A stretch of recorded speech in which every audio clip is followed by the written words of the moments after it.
ప్రముఖ గాయకులు, ఉపాధ్యాయులు టయ్యాల శ్రీధరాచార్యులు గారు ముఖాముఖి ఈ వారం.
నమస్కారం అండి శ్రీధరాచార్యులు గారు.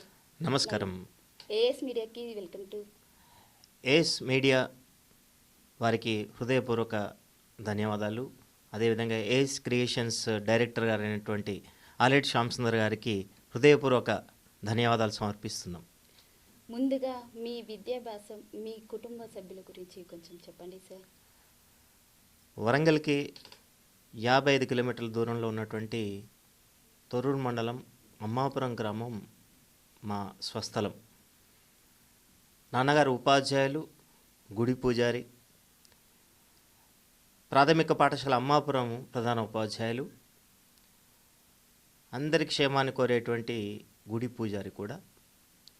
అట్లాగే ప్రతి సంవత్సరం సీతారామ కళ్యాణోత్సవం 3 గ్రామాలకి అమ్మాపురం, కొత్తగూడెం, ఖానాపురం నాన్నగారు పూజారిగా నిర్వహించేవారు. తర్వాత మా అమ్మగారు గృహిణి, ఇద్దరం అన్నదమ్ములం, 5 అక్కయ్యలు. నేను అందరికంటే చిన్నవాడిని. నా చిన్నప్పుడే మా అక్కయ్య చనిపోయింది, అట్లాగే అన్నయ్య కూడా చనిపోయాడు. నాకు కూడా చిన్నప్పుడు, నేను 10 సంవత్సరాల వయసులో ఉన్నప్పుడు, 6వ తరగతి చదువుతున్నప్పుడు నాకు త్రాచుపాము గరిచింది. నేను కూడా చనిపోయేవాడిని బతికాను. ఎందుకంటే నాన్నగారు చిన్నపాటి వైద్యం చేసేవాడు. త్రాచుపాము కరవగానే వెంటనే ఊరి వారి కోసం వైద్యం చేయాలనేటువంటి ఉద్దేశంతో యాంటీసిరమ్ ఏదైతే ఉందో అది ఆ ఇంజెక్షన్ దగ్గర ఉంచుకున్నాడు, అందుబాటులో ఉంచుకున్నారు. వెంటనే ఇవ్వడం జరిగింది. అది శరీరం లోపలికి హృదయానికి పోకుండా అక్కడ దాన్ని చేయిలోనే అది అక్కడే ఆపేసింది. ఆ ఇంజెక్షన్ ఇచ్చినంత వరకు విషం ఎక్కింది. తర్వాత నేను ఎంజిఎంలో 3 నెలలు నాకు వైద్యం చేశారు. అలానే చెయ్యి కూడా పాము పడగలాగా మారింది. అప్పుడు ఉన్నటువంటి వైద్య సౌకర్యాలు చాలా అరకొరగా ఉండేవి కాబట్టి, తక్కువ కాబట్టి అప్పుడు దాన్ని బట్టి వైద్యం చేశారు. అలా ఉన్నప్పటికీ కూడా చదువులో, ఆటపాటలలో చిన్నప్పటి నుంచి కూడా నాకు వారసత్వంగా వచ్చినటువంటి పాట, మా తాతగారు తూపురాణి కృష్ణమాచార్యులు గారు, వారు రేడియో ఆర్టిస్ట్. అట్లాగే మా ఇంట్లో మా అమ్మగారు, నాన్నగారు, మా అన్నయ్యలు, మా అక్కయ్యలు అందరూ కూడా, మా పెదనాన్న వారి దాంట్లో కూడా అందరూ కూడా మామూలుగా పాటలు పాడుతుంటారు. ఆ విధంగా నేను 5th క్లాస్ వరకు అమ్మాపురం ప్రాథమిక పాఠశాలలో, 6-7 తరగతులు కంటేపాలెం, నాన్నగారికి బదిలీ అయింది కాబట్టి 6-7 తరగతులు కంటేపాలెం. ఆ తర్వాత 8, 9, 10 తొర్రూరు జెడ్పిహెచ్ఎస్ తొర్రూరు హై స్కూల్లో నేను చదవడం జరిగింది. ఇంటర్మీడియట్ మాది తొర్రూరు కళాశాల సెకండ్ బ్యాచ్ ఓకే. బైపీసీ తోటి నేను చేయడం జరిగింది. ఇక నేను తర్వాత డిగ్రీ కోసం వరంగల్కి రావడం జరిగింది. వరంగల్కి వచ్చిన తర్వాత బిఏ సంస్కృత ఆంధ్ర కళాశాలలో నేను చదవడం జరిగింది. ఆ తర్వాత ఎంఏ బిఏ తర్వాత టీపీటీ చేయడం జరిగింది, తెలుగు పండిట్ ట్రైనింగ్. ఆ తర్వాత ఎంఏ తెలుగుతోటి నేను కాకతీయ విశ్వవిద్యాలయంలో చదువుకున్నాను. అట్లాగే లా కూడా సాయం కళాశాల నేను లా చేయడం జరిగింది, కానీ పూర్తి చేయలేదు. అలా నేను లా సెకండ్ ఇయర్లో ఉండగానే నాకు ఉపాధ్యాయ వృత్తిలోకి అడుగుపెట్టేటువంటి అవకాశం వచ్చింది. మీరు పాటలు ఎప్పటి నుండి పాడుతున్నారు సార్? అంటే మీ ఇంట్లో ఎవరైనా పాడే వాళ్ళు ఉన్నారా? అంటే మిమ్మల్ని ఎవరే ఎంకరేజ్ చేస్తారు ఈ పాటల వల్ల? చిన్నప్పటి నుంచి కూడా పాటలు పాడేవాడిని. నాన్నగారు రాయపర్తి అనే గ్రామం, తొర్రూరు దగ్గర రాయపర్తి గ్రామం. నాన్నగారు బాల్ బ్యాడ్మింటన్ ప్లేయర్. అయితే అక్కడ టోర్నమెంట్ కోసం వెళ్ళడం జరిగింది. నా దగ్గర మిత్రుడు పివైచారి కూడా తను నాన్నగారితో ఆయన ఆటగాడిగా వెళ్ళడం జరిగింది, కీలక ఆటగాడు ఆయన. సో అక్కడ పాటల పోటీ, జిల్లా స్థాయి పాటల పోటీ ఉంది. మన చారి మంచిగా పాడతారు కదా, పిలిపిద్దాం సార్ అనేసి ఆ రోజు అప్పటికప్పుడు నన్ను పిలిపించుకొని 8వ తరగతి, నేను 8వ తరగతి చదివేటప్పుడు జిల్లా స్థాయి పాటల పోటీలో పాల్గొనడం జరిగింది. అందులో నేను ప్రథమ బహుమతి కైవసం చేసుకున్నాను. Super sir, super. తర్వాత పాఠశాలలో కూడా మా తెలుగు ఉపాధ్యాయులు, తెలుగు పండిట్ అయోధ్య సార్ గారు, అట్లాగే ప్రధాన ఉపాధ్యాయులు చెన్నమ్మల్ గారు బాగా ఎంకరేజ్ చేసేవారు. స్నేహితుల ప్రోత్సాహం. పివి నరసింహరావు గారు అప్పుడు ఏదో రాష్ట్ర మంత్రిగా ఉన్నారు. వారు వచ్చినప్పుడు మా తెలుగు తల్లికి మల్లెపోదండ నాతో పాడించడం కోసం ప్రత్యేకంగా మా హెచ్ఎం సార్ గారు, తెలుగు సార్ గారు పిలిపించుకొని మరి ఆ యొక్క కార్యక్రమంలో పాడించడం జరిగింది. అలా ప్రార్థన సమావేశాల్లో కూడా వందే మాతరం కానివ్వండి, సంక్షిప్త వార్తలు కానివ్వండి, అవన్నీ కూడా నాతోటి. మీరు ఉపాధ్యాయులుగా మీరు ఎప్పుడు వచ్చారు సార్, ఉపాధ్యాయ పాఠాల మాస్టర్గా? ఇక నేను ఎంఏ టీపీటీ పూర్తి చేసిన తర్వాత, అక్కడ ఉన్నటువంటి తొర్రూరు కాలేజీలో, ప్రైవేట్ కాలేజీలో నేను లెక్చరర్గా పనిచేశాను. మహాత్మా కాలేజీ, అదేవిధంగా విద్యాభివృద్ధిని కాలేజ్. అట్లాగే ఇంట్లో కూడా నేను పాఠశాల స్కూల్ స్టార్ట్ చేశాను. తర్వాత సాయంకాలం వయోజన విద్య కూడా నేను బోధించేవాడిని. అలా నేను చెప్తున్న క్రమంలో నాకు 94 డిఎస్సిలో నేను రాయడం జరిగింది. 95లో నేను శివనగర్ హై స్కూల్లో గ్రేడ్ 2 తెలుగు పండిట్గా నేను నియమించబడ్డాను. Okay sir. అంటే పిల్లలకి మీరు ఎలా పాఠాలు చెప్పగలుగుతారు? అంటే మీ పాఠాలు తెలుగు మాస్టర్ అన్నారు కదా, ఏ విధంగా పిల్లలు వినగలుగుతారు? ఇక తెలుగు విషయానికి వస్తే అన్నీ కూడా పద్యాలు, తర్వాత పాటలు ఉంటాయి. పద్యాలు పాటలు అనేవి పిల్లలలో హత్తుకుపోతాయి, మనసు హృదయాల్లోకి వెళ్ళిపోతాయి. పాటలు అంటే పిల్లలకి చాలా ఇష్టం. ఇప్పుడు కలిసినటువంటి పిల్లలు నేను చెప్పినటువంటి పాటలు వాళ్ళు గుర్తు చేస్తుంటే చాలా సంతోషం అనిపిస్తుంది. మనమంతా ఒక్కటనే మంచి మనసుతో పెరగాలి, జగమంతా ఒక్కటనే మంచి రోజుకై సాగాలి, మనమంతా ఒక్కటనే మంచి మనసుతో పెరగాలి. ఇటువంటి పాటలు మనం మాటల రూపంలో కాకుండా పాటల రూపంలో చెప్తే పిల్లలు చాలా సంతోషపడతారు. అవి పాటించడం కోసం కూడా వాళ్ళు ప్రయత్నం చేస్తుంటారు. వాళ్ళు చాలా ఆనంద పరవశం పొందుతారు. వాళ్ళ హృదయాల్లోకి చాలా తొందరగా వెళ్తుంది అన్నట్టు. అట్లాగే పద్యాలు కూడా పాడుతుంటే వాళ్ళు నేను ఏ విధంగా పాడతానో ఆ విధంగా పాడడానికి ప్రయత్నం చేసేవారు. Okay sir, super. మీరు జిల్లా స్థాయిలో కాదు, రాష్ట్ర స్థాయిలో కూడా మీరు అవార్డు తీసుకున్నారు. ఎలాంటి అనుభూతి కలిగింది? అసలు ఏ విధంగా మీ అవార్డ్స్ గురించి కొంచెం చెప్పగలుగుతారా? ప్రత్యేకంగా నేను చదువుకునే క్రమంలో క్రికెట్, అమ్మాపురం క్రికెట్ కెప్టెన్గా ఆ చుట్టుపక్కల చాలా ప్రముఖ స్థానాన్ని వహించేవాడిని. బెస్ట్ బ్యాట్స్మెన్గా, బెస్ట్ బౌలర్గా, మ్యాన్ ఆఫ్ ది సిరీస్గా, ఇలా మ్యాన్ ఆఫ్ ది మ్యాచ్గా అవార్డులు ఎన్నో పొందాను. అట్లాగే ఇంటర్ యూనివర్సిటీ బాల్ బ్యాడ్మింటన్ ప్లేయర్ని. తర్వాత నేను టీపీటీ చేసేటప్పుడు దాదాపు ఒక 14 బహుమతులు సాధించాను నేను. అంటే సెకండ్ హైయెస్ట్. అట్లాగే నేను లా చేసినప్పుడు కూడా సెకండ్ ప్రైజెస్ పొందిన వాళ్ళల్లో సెకండ్ హైయెస్ట్. అంటే ఓకే. టెన్నికైట్ కానీ, బాల్ బ్యాడ్మింటన్, తర్వాత క్రికెట్ మ్యాన్ ఆఫ్ ది మ్యాచ్‌గా, తర్వాత ఇటువంటి దాంట్లో నేను ఉత్సాహంగా పాల్గొనేవాడిని. ఆ తర్వాత అది ఏదైతే ఉందో నాకు ఒక డిసిప్లిన్ తీసుకొచ్చేసింది. ఒక క్రమశిక్షణ ఎలా ఉండాలి, మనం సమాజంలో ఎలా ఉండాలి, ఎలా వెళ్తుండాలి అనేటువంటి భావన. ప్రత్యేకంగా మా నాన్నగారు ఉపాధ్యాయులు, ప్రధాన ఉపాధ్యాయులు కాబట్టి అయ్యగారు సారు కుమారుడు అనేసి ఒక భావన ఉండేది. కాబట్టి పండిత పుత్రః పరమశుంఠః అనిపించుకోకూడదు అనే భావన ఉండేది. చాలా అంటే వారి పెంపకం, మా అమ్మగారు, నాన్నగారు చాలా వారి వారి యొక్క పెంపకం ఏదైతే ఉందో ఓకే. దానివల్ల ఒక ఒక ప్రత్యేకమైనటువంటి డిసిప్లిన్ అనేది మాకు అలవడింది. Super sir. అవును. మీ తెలుగు రాష్ట్రాలే కాదు ఇంకా కర్ణాటక, తమిళనాడు రాష్ట్రాల్లో కూడా మీ పాటలు మోగిపోతున్నాయట సార్. మా కోసం, మా ప్రేక్షకుల కోసం ఒక పాట, ఒక పల్లవి అనేది పాడి వినిపించండి సార్. వక్రతుండ మహాకాయ కోటి సూర్య సమప్రభా నిర్విఘ్నం కురు మే దేవా సర్వకార్యేషు సర్వదా. ఆ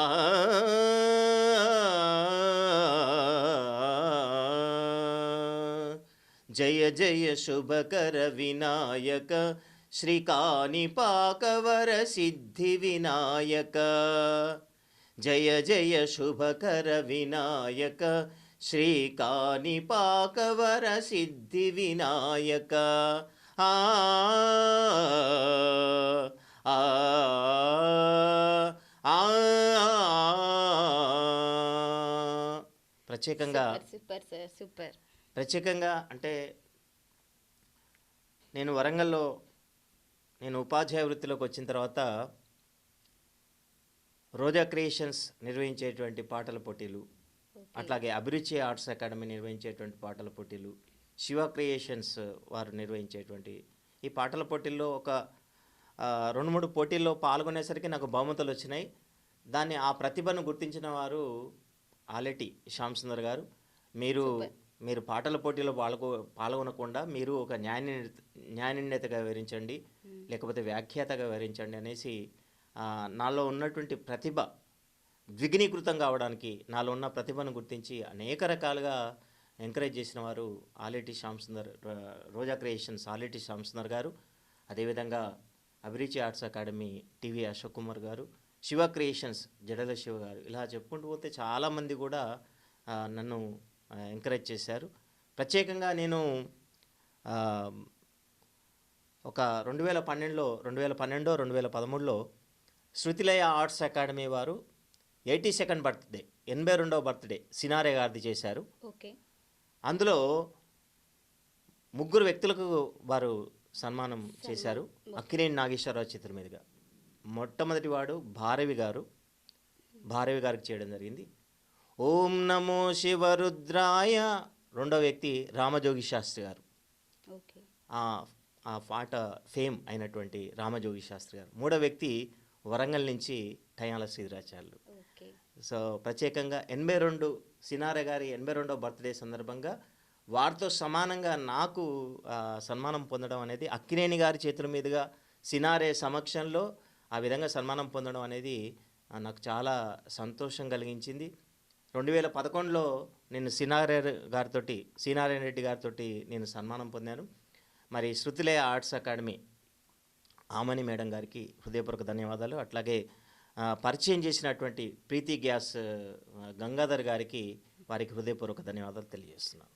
ఓకే సార్. ఓకే. మీ ఇక్కడి వరకు రావడానికి మీకు స్ఫూర్తి ఎవరు సార్?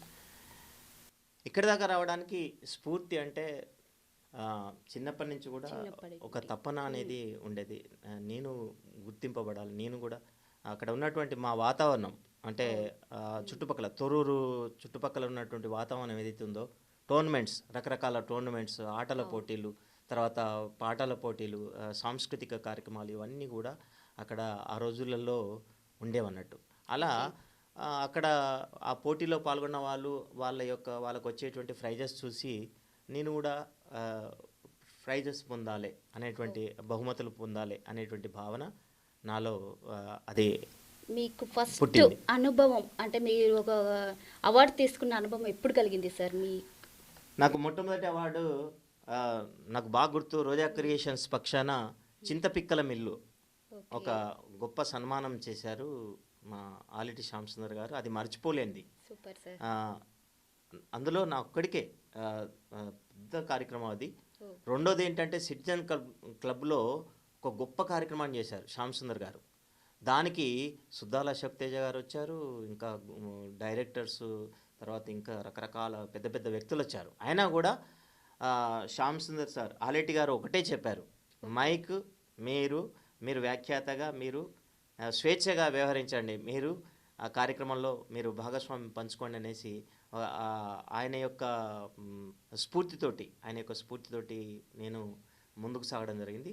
చాలామంది కూడా చాలా కార్యక్రమాలు ఢిల్లీలో కార్యక్రమం చేయడానికి అశోక్ కుమార్ సార్, సూరత్లో నేను కార్యక్రమం చేయడానికి నా తోటి క్రీడాకారులు నాగార్జున, కృష్ణారెడ్డి, తర్వాత బెంగళూరులో నేను కార్యక్రమం చేయడానికి నా స్నేహితుడు, నా పీజీ క్లాస్మేట్, ఇప్పుడు ఎస్ఎల్టీఏ రాష్ట్ర అధ్యక్షులు చక్రవర్తుల శ్రీనివాస్ గారు. ఇలా స్నేహాని కన్న మిన్న లోకాన లేదురా, కడదాక నీడలాగా నిన్ను వీడిపోదురా, నీ గుండెలో పూచేడిది నీ శ్వాసగా నిలిచేడిది ఈ స్నేహం ఒకటేనురా, స్నేహాని కన్న మిన్న లోకాన లేదురా. మొట్టమొదటిగా సమాజం నాకు ఏమిస్తుంది అని కాకుండా సమాజానికి నేను ఏమి ఇవ్వగలుగుతాను, నా స్నేహితులకు నేను ఏమి ఇవ్వగలుగుతాను అనే క్రమంలో తప్పనిసరిగా నీకు వచ్చేటువంటిది నువ్వు పొందుతావు అనేది దానికి ఉదాహరణ. నేను ఒక సేవాభావంతో సాంస్కృతిక కార్యక్రమాల్లో, సామాజిక రంగంలో నేను ముందుకు వెళ్ళేవాడిని. అటువంటి క్రమంలో ఇటువంటి మంచి మంచి వ్యక్తులతోటి స్నేహం చేసేటువంటి అవకాశం దక్కింది. అలా నేను ఆస్వాదించాను. ప్రత్యేకంగా నన్ను ప్రోత్సహించేటటువంటి ప్రతి ఒక్కరికి కూడా హృదయపూర్వక ధన్యవాదాలు తెలియజేస్తున్నాను. ప్రతి ఒక్క కళాకారుకు ఉండవలసిన ముఖ్యమైన క్వాలిటీలు ఏంటి సార్? అసలు మనం ఇప్పుడు పాట పాడుతుంటే ఎలా పాడాలి అండ్ ఇప్పుడు కళాకారుల గురించి మీరు చెప్పగలుగుతారా? అంటే ముఖ్యమైనది కళాకారులకి ఏంటి కావాల్సింది?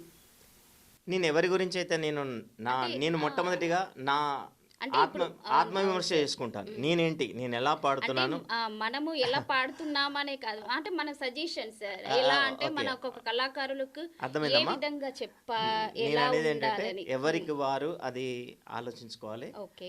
ప్రత్యేకంగా నేను ఆత్మవిమర్శ చేసుకుంటాను. నేనేం మాట్లాడుతున్నా, నేనేం పాడుతున్నా. తర్వాత నేను ఏదైనా కార్యక్రమానికి వెళ్ళాలంటే ఆహ్వానం ఉంటేనే, ఎవరైనా పిలిస్తేనే తప్పనిసరిగా అక్కడ వెళ్తాను నేను. అంటే అటువంటి నేను దాదాపు ఒక 3000 కార్యక్రమాలు చేయొచ్చు, ఒక 500 సన్మానాలు, ఒక 200 అవార్డులు నాకు వచ్చి ఉండొచ్చు. ఈ క్రమంలో నేను ఎప్పుడు కూడా కార్యక్రమం నాకు ఇవ్వండి అని ఎవరిని అడగలేదు. కార్యక్రమం వస్తే దానికోసం నేను బాధ్యతగా స్వీకరించి దానికి న్యాయం చేస్తానా చేయనా అని ఆలోచించి నేను పూర్తి స్థాయిలో నా దృష్టి పెట్టేవాడిని. ఈ క్రమంలో ఇంకా ఏంటంటే నేను ఒక ఉపాధ్యాయుడిగా నాకు రాష్ట్ర స్థాయి పురస్కారం రావడం ఏదైతే ఉందో అది నా గొప్పతనం కాదు. నా పాఠశాలలో నేను అడగానే నా శిష్యుడు, నేను తెలుగు బోధన చేశాను ఇంటర్మీడియట్ వాళ్ళకి తొర్రూరులో చేస్తే, గురుగారికి ఏదో చేయాలనేసి వన్నాల ఖన్నా అని ఆయన ఒక 2 లక్షల విలువ చేసేటువంటి డెస్క్లు, బెంచెస్, ట్రాన్స్పోర్ట్ కూడా తీసుకోకుండా ఆయన అందజేయడం. అట్లాగే రోటరీ క్లబ్ కానీ, లయన్స్ క్లబ్ కానీ, ఇంకా వివిధ వ్యక్తులు, ఇప్పుడు వంగరి వేణుగోపాల్ గారు, వారు మాసుమలి స్కూల్ మా పూర్వ విద్యార్థి, ఆయన ఏ కార్యక్రమం అయినా కూడా సేవా దృక్పథంతో ముందుకొచ్చేసి మొన్న కూడా వారు క్రీడాకారులకు అన్ని సంబంధించినటువంటి జ్ఞాపికలు కూడా వారు స్పాన్సర్ చేయడం జరిగింది. అట్లాగే వారి యొక్క బంధువులతోటి ప్యూరిఫైర్ వాటర్ కానివ్వండి, ఇంకా ఐ క్యాంప్ కానివ్వండి, బ్లడ్, ఇటువంటి క్యాంపులు అన్నీ కూడా, హెల్త్ క్యాంపులు కానివ్వండి, వారు నిర్వహిస్తుంటారు. ఇటువంటి rotary club, Lions club, Vasavi club వీరందరికీ కూడా ఆ, వారి వారికి మరొకసారి హృదయపూర్వక ధన్యవాదాలు సమర్పిస్తున్నాను ఈ సందర్భంగా. Okay okay sir. అంటే పిల్లలకి మీరు సాధన అంటే ఈ విధంగా చేస్తే సాధనలో ఏదైనా సాధించగలుగుతాం అనేది మీరు ఎలా మీరు ఒక మాట చెప్తారు? సాధన అన్నారు కాబట్టి, అవును. అనగనగరాగమతిశయిల్లుచునుండు తినగ తినగ వేము తీయనుండు సాధనమున పనులు సమకూరు ధరలోన విశ్వదాభిరామ వినురవేమ. వేమన గారు అన్ని విషయాలు స్పృశించారు. అవును. కాబట్టి ప్రాక్టీస్ మేక్స్ మ్యాన్ పర్ఫెక్ట్. కాబట్టి మీరు సాధన అన్నారు కాబట్టి చెప్తున్నా. ఇప్పటి పిల్లల్లో ఏంటంటే అది ఏదో తాత్కాలికంగా ఏదో పొందాలనేటువంటి భావన ఉంది. కానీ ఆ రోజులలో గురుగారి దృష్టిలో పడాలి, గురుగారి దగ్గర నేర్చుకోవాలి. ఇప్పుడు నేర్పుతా అంటే కూడా నా ఒక్కడికి కాదు, ఉపాధ్యాయులందరికీ కూడా ఏదైనా నేర్పుతా అంటే, ఏదైనా పాఠం బోధిస్తా అంటే పిల్లలలో అదొక భావన వచ్చేసింది, అనేటువంటి భావన. కానీ ఆ రోజులలో అట్లా కాదు. ఆ రోజులలో ఉపాధ్యాయులు చెప్తుంటే ఇంకా నేర్చుకోవాలి అనే తపన భావన ఉండేది. అవును సార్. Super sir, super.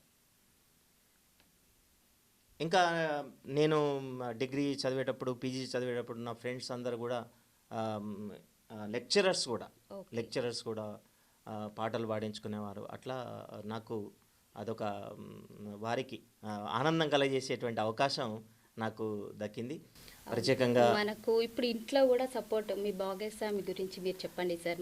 మనకి ఇంట్లో మంచి సపోర్ట్ లేకుంటే మనం కూడా ముందుకెళ్ళలేము. అలాంటి మీ భాగస్వామి గురించి మీ 2 మాటల్లో మా ప్రేక్షకులకు చెప్పండి.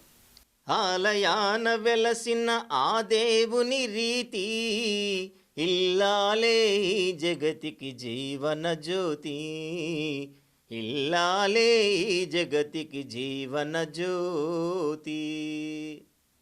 ప్రతి పురుషుడి విజయం వెనక స్త్రీ ఉంటుంది, ప్రతి స్త్రీ విజయం వెనక పురుషుడు ఉంటాడు. అది నేను ఎక్కడ కూడా నేను వ్యాఖ్యాతగా నేను అంటూ ఉంటాను.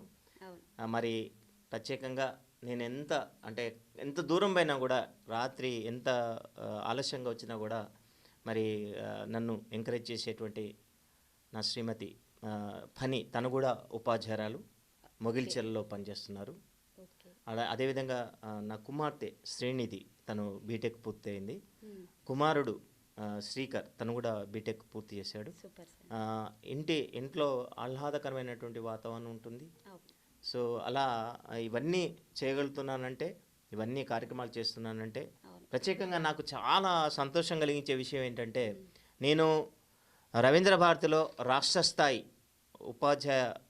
ఉత్తమ ఉపాధ్యాయ పురస్కారం పొందేటప్పుడు నాతో పాటు నా శ్రీమతి కూడా అవార్డు తీసుకుంటుంటే మంత్రి గారు తర్వాత వాళ్ళందరూ కూడా చాలా సంతోషపడ్డారు. మేమిద్దరము కలిసి తీసుకుంటుంటే ఏంటి తను కూడా ఉపాధ్యాయురాలు అని అక్కడ చెప్పడం జరిగింది.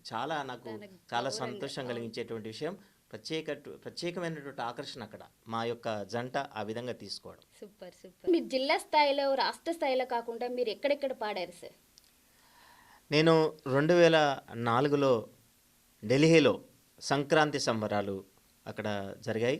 ఢిల్లీలో నేను అక్కడ వ్యాఖ్యాతగా, అదేవిధంగా గాయకుడికి కూడా నేను పాల్గొన్నాను. అభిరుచి ఆర్ట్స్ అకాడమీ పక్షాన టీవీ అశోక్ కుమార్ గారు నన్ను తీసుకెళ్లారు. దాదాపు ఇక్కడి నుంచి, వరంగల్ నుంచి 40 మంది దాకా మేము అందులో పాల్గొనడం జరిగింది. 2005లో సూరత్లో అక్కడ ఒక స్కూల్ డే సందర్భంగా మా యొక్క స్నేహితులు నాగార్జున, అదేవిధంగా కృష్ణారెడ్డి, వారి యొక్క అక్కడ నాగార్జున ఉపాధ్యాయుడిగా పనిచేసేవాడు ఆ స్కూల్లో. అలా కార్యక్రమం కావాలంటే మా సార్ బాగా పాడతారు, బాగా మాట్లాడతారు, వారితోటి కార్యక్రమం చేయించుకుందామంటే ఇక్కడి నుంచి మేము 2005లో ఆ స్కూల్ డే కోసం క్వాలిస్ట్లో వెళ్ళడం జరిగింది. కళాప్రవీణ్ గారు, అట్లాగే రిథమ్ ప్యాడ్ రామనాథం గారు, అట్లాగే భాస్కర్ గారు, కీర్తిశేషులు మిమిక్రీ కళాకారుడు మూర్తి గారు, ఇంకా శివరంజని, ఇలా వీళ్ళు వచ్చారు. ఆ కార్యక్రమం చాలా అక్కడ స్కూల్ డే చాలా చక్కగా జరిగింది. తర్వాత నేను 2006లో నా పీజీ మిత్రుడు చక్రవర్తుల శ్రీనివాస్ గారు, ఇప్పుడు SLTA రాష్ట్ర అధ్యక్షులు కూడా, వారి యొక్క పరిచయంతో వారి మామయ్య గారు అక్కడ తెలుగు తల్లి అధ్యక్షులు కూడా. ఓకే. నా స్నేహితుడు బాగా పాడతాడు, బాగా మాట్లాడతాడు, ఆయనతోటి కార్యక్రమం తీసుకోండి అంటే మేము అప్పుడు నేను ఊహ అదేవిధంగా జానపద నృత్యం కానీ శాస్త్రీయ నృత్యం చేసేటువంటి ఊహ అదేవిధంగా మెజిషియన్ కళ్యాణ్ అక్కడికి మేము బెంగళూరు వెళ్ళి అక్కడ చక్కగా సంక్రాంతి సంబరాలు అవి కూడా అక్కడ పాల్గొనడం జరిగింది. దానికి ప్రముఖ నటి కూడా విచ్చేశారు. అక్కడ కూడా నాకు సత్కరించారు. తెలుగు తల్లి సంస్థ పక్షాన నన్ను సత్కరించారు. అదే క్రమంలో 2008లో తిరిగి తెలుగు తల్లి వారు తిరిగి ఆహ్వానించారు. అప్పుడు నేను ఆర్కెస్ట్రా తోటి అక్కడికి బెంగళూరు వెళ్ళడం జరిగింది. ఆర్కెస్ట్రా అక్కడ సంగీత విభావరి ఆ కార్యక్రమం కూడా విజయవంతం కావడం జరిగింది. ఇలా సార్ ఇప్పటివరకు మీరు పొందిన అవార్డ్స్ సన్మానాల గురించి చెప్పండి సార్. ప్రత్యేకంగా చాలా సంస్థలు సన్మానించాయి. మొట్టమొదటిగా నన్ను ఇక్కడ వరంగల్లో నా ప్రతిభను గుర్తించి నన్ను మొట్టమొదటిగా సన్మానించింది రోజా క్రియేషన్స్ ఆలెటి శ్యామ్ సుందర్ గారు. తర్వాత Shiva creations, Abhiruchi arts academy, creative cultural arts. Aleti Shyam Sundar garu ఇక్కడే కాకుండా ఇంకా మందమర్రి, ఇంకా ములుగు, తర్వాత ఆత్మకూరు, ఇటువంటి అక్కడ వారి స్నేహితులు నిర్వహించేటువంటి కార్యక్రమాల్లో కూడా నన్ను భాగస్వామ్యం పంచుకునేలా చేస్తూ అక్కడ కూడా నేను సత్కారాలు పొందడం జరిగింది. ఆ తర్వాత ఏంటంటే ఇక ప్రత్యేకంగా చంద్రబాబు నాయుడు గారితో 2011లో నేను సత్కారం పొందాను. అదేవిధంగా 2013లో నాగేశ్వరరావు గారి చేతుల మీదుగా సత్కారం పొందాను. 2011లో సినారేన్ రెడ్డి గారి చేతుల మీదుగా సన్మానం పొందడం జరిగింది. బాబు మోహన్ గారు, హీరో సుమన్ గారు, అట్లాగే ఇంకా ప్రొఫెసర్ కోదండరామ్ గారు, ఇట్లా మంత్రులు, శాసనసభ్యులు, ఇలా చాలా ప్రత్యేకంగా చెప్పాల్సింది ఏంటంటే ఇక్కడ 2014లో కాకతీయ ఉత్సవాలు జరిగాయి.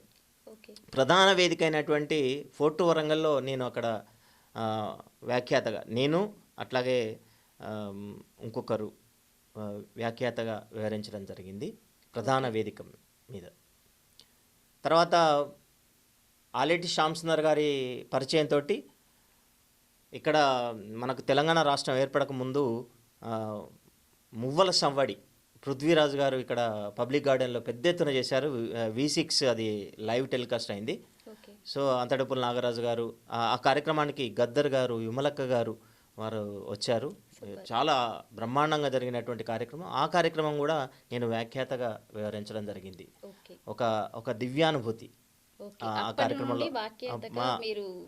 అంతకంటే ముందు కూడా పాల్గొనడం జరిగింది. 2003 నుంచి ఇక చేస్తూనే వస్తున్నాను. దాన్ని ప్రోత్సహించేటువంటి మనసు అనేది ఉండాలి. అలా నన్ను నా సేవలు ఎక్కువగా తీసుకుంది ఆలెటి శ్యామ్ సుందర్ గారు, శివ క్రియేషన్స్ జడరే శివ గారు, అభిరుచి ఆర్ట్స్ అకాడమీ అశోక్ సార్ గారు. ఇలా నేను సేవలు చేసేటువంటి అవకాశాన్ని నాకు కలుగజేశారు. చాలామంది ఆత్మీయతోటి చాలామంది కూడా కార్యక్రమాలు చేయించుకున్నారు. వారందరికీ కూడా హృదయపూర్వక ధన్యవాదాలు. Thank you sir. సార్ చాలా సంతోషం సార్. ఇప్పటి వరకు మీకు ఉపాధ్యాయుడిగా, ఒక వ్యాఖ్యాతగా, ఒక గాయకుడిగా మీ భవిష్యత్తు ప్రణాళిక ఏంటి సార్? ప్రత్యేకంగా ఒక మామూలుగా వచ్చినటువంటి గుర్తింపు కోసం తపన పడ్డటువంటి వాడిని అనూహ్యంగా మరి అప్పుడున్నటువంటి క్రమంలో, అప్పుడున్నటువంటి అవసరంలో నా సేవలు అనేక సంస్థలు వినియోగించుకున్నాయి. ఇప్పుడు ఎక్కువగా నేను హైదరాబాద్ వల్లూరి క్రియేషన్స్ శ్రీనివాసరాజు గారు నా సేవలు అక్కడ రవీంద్ర భారతి, త్యాగరాజ గాన సభ అక్కడ వినియోగించుకుంటున్నారు. ఇంకా ప్రత్యేకంగా ఏంటంటే విద్యాశాఖలో అనేక అంటే సైన్స్ ఫెయిర్ కానీ, లేకపోతే సృజనోత్సవం కానివ్వండి, ఇటువంటి కార్యక్రమాలు, ఉపాధ్యాయ దినోత్సవం కార్యక్రమాలు కానివ్వండి, నేను అక్కడ నా యొక్క వ్యాఖ్యానం కానీ గానం సద్వినియోగం చేసుకునేటువంటి అవకాశం మాకు అధికారులు కలిగిస్తున్నారు. విద్యాశాఖ అధికారులు, అట్లాగే జిల్లా అధికారులు, మంత్రులు, శాసనసభ్యులు అందరూ కూడా నేను సేవలు చేసేటువంటి అవకాశాన్ని కలిగజేస్తున్నారు. ఇంకా ఏంటంటే నా మిత్రుడు ఉపాధ్యాయ మిత్రులు వెంకటేశ్వర్లు గారు రాసినటువంటి మస్నా వెంకటేశ్వర్లు గారు రారా బడికిరా రారా బడికిరా అనేటువంటి పాట ఏదైతే ఉందో ఆ పాట 2 తెలుగు రాష్ట్రాల్లో బహుళ ప్రాచుర్యం పొందింది. మామూలుగా ఎన్నో ఇప్పటిదాకా కూడా 50 లక్షల వ్యూస్ కూడా దాదాపు 1 కోటి వ్యూస్ దాకా వెళ్ళింది. ఎన్నో అది చాలా వైరల్ అయిపోయింది. అది 2008లో నేను సినిమాలో నైస్ గై సినిమాలో రాతలు రాసే బ్రహ్మదేవుడా రాతి గుండె నీదా మట్టి బొమ్మలుగా మమ్ముల మలచి ఆటలు నీవు ఆడేవు సీతాల రాఘవేంద్ర గారి సంగీత దర్శకత్వంలో మరి సంగ కుమార్ గారు నాకు అవకాశం కల్పించారు. మరి ఆ సినిమాలో పాడినటువంటి పాట కంటే ఇది అనూహ్యంగా బాగా బహుళ ప్రాచుర్యం పొందింది. రారా బడికిరా అనేటువంటి పాట ఏదైతే ఉందో విద్యాశాఖలో అది ఒక సంచలనం సృష్టించినటువంటి పాట అది. నేను ఇంతవరకు చేసినటువంటి సేవలకు అదొక గుర్తింపుగా గౌరవంగా నేను భావిస్తుంటాను. ఇంకా ఎంత చేసినా కూడా అటు ఉపాధ్యాయ వృత్తిలో కానివ్వండి, ఇటు వ్యాఖ్యానంలో కానివ్వండి, లేకపోతే గాయకుడిగా కానివ్వండి ఒక తృప్తి అనేది లేదు. ఇంకా చేయాలనేటువంటి భావన ఉంది. మరి ఈ సందర్భంగా మరొకసారి మీకు ఈ ఏఎస్ మీడియా తరపున మా ప్రేక్షకులకి మీ మధురమైన ఒక స్వరంతో ఒక పాట పాడండి సార్. ఈ పాట పాడడానికి ముందు ఒక కార్యక్రమంలో కోటి గారు వచ్చారు. ఆ కోటి గారు వచ్చినప్పుడు అక్కడ ముఖ్య అతిథి కోటి గారు అయితే అక్కడ అతిథిగా ఉన్నటువంటి మేయర్ గారు స్వర్ణ మేడం గారు నా గురించి కోటి గారితో చెప్పారట. ఇట్లా చాలా కార్యక్రమాలు వరంగల్లో చాలా కార్యక్రమాలు చేస్తుంటారు అనేసి అంటే కోటి గారు వారు ఒక జ్ఞాపిక ఇచ్చుకుంటూ మీ గురించి ఇంతసేపు కూడా మేడం గారు మీ గురించే మాట్లాడారు. నా వ్యక్తిగత నెంబర్ ఇస్తున్నాను, నా పర్సనల్ నెంబర్ ఇస్తున్నా, మీరు నాకు ఫోన్ చేయండి, మీకు అవకాశాలు ఇస్తాను అన్నా కూడా నేను దాన్ని అవకాశంగా తీసుకోలేదు. ఎందుకంటే నేను ఒక ఉపాధ్యాయ వృత్తిలో ఉన్నాను. ఉపాధ్యాయ వృత్తిలో ఉన్నా కాబట్టి వృత్తిపరంగా నేను న్యాయం చేయగలుగుతాను. ప్రవృత్తిపరంగా అది ఎందుకంటే 2 పడవల మీద మనము కొనసాగలేము. ఏదో సెలవులలో మనం కార్యక్రమాలు చేయొచ్చు, సెలవు పెట్టుకొని చేయొచ్చు, అది వేరు. అలా ఇంకా ఏంటంటే అదొకటి. తర్వాత ఒక కార్యక్రమంలో వందేమాతరం శ్రీనివాస్ గారి గురువు గారు వచ్చారు. నేను అక్కడ మల్లె తీగకు పందిరి ఓలే మస్క చీకటిలో వెన్నెల ఓలే నీ పాదం మీద పుట్టు మచ్చనై చెల్లెమ్మా తోడబుట్టిన రుణం తీర్చుకుంటానే చెల్లెమ్మా అనే పాట పాడుతుంటే వందేమాతరం శ్రీనివాస్ గారి గురువు గారు ఆ పాట వందేమాతరం శ్రీనివాస్ గారికి వినిపించారు. నీ పాట శ్రీధరాచార్యులు పాడుతున్నారు, వినమంటే పూర్తి స్థాయిలో విని వారు వెంటనే అభినందనలు అందజేశారు. సార్ మీరెక్కడ నేనెక్కడ సార్, మీరు చాలా గొప్పవారు, ఏదో మీరు అలా అంటున్నారు కానీ మీరు చాలా గొప్పగా పాడతారు, చాలా సంతోషం సార్, మీరు అభినందనలు తెలియజేశారు. అలా అటువంటి అభినందనలు ఎంతోమంది అందజేశారు. నేను ఢిల్లీలో కార్యక్రమం చేసినప్పుడు ఇగ్నో రిజిస్టార్ నా బ్యాగ్ మోస్తా అన్నారు. సార్ మీకు మోసే సంస్కారం ఉంది, నాకు మోయించుకునే సంస్కారం లేదని ఇలా తిరస్కరించడం జరిగింది. కాబట్టి కళాకారులు ఎప్పుడు కూడా ఆత్మవిమర్శ చేసుకోవాలి, నేనేంటి, నా పరిస్థితి ఏంది అనేసి ఆ విధంగా చేసుకోవాలి. మరి ఏస్ క్రియేషన్స్ కోసం ఒక పాట అడిగారు కాబట్టి పుణ్యభూమి నా దేశం నమో నమామి ధన్యభూమి నా దేశం సదా స్మరామి నన్ను కన్న నా దేశం నమో నమామి అన్నపూర్ణ నా దేశం సదా స్మరామి మహామహుల కన్న తల్లి నా దేశం మహోజ్వలిత చరిత కన్న భాగ్యోదయ దేశం నా దేశం పుణ్యభూమి నా దేశం నమో నమామి ధన్యభూమి నా దేశం సదా స్మరామి. మరొక భక్తి పాటలకు పోతే శ్రీకర శుభకర ప్రణవ స్వరూప లక్ష్మీ నరసింహ 14 లోకములు అన్నీ మ్రొక్కే జ్వాలా నరసింహ నీవే శరణమయా ఓ యాదగిరి నరసింహ.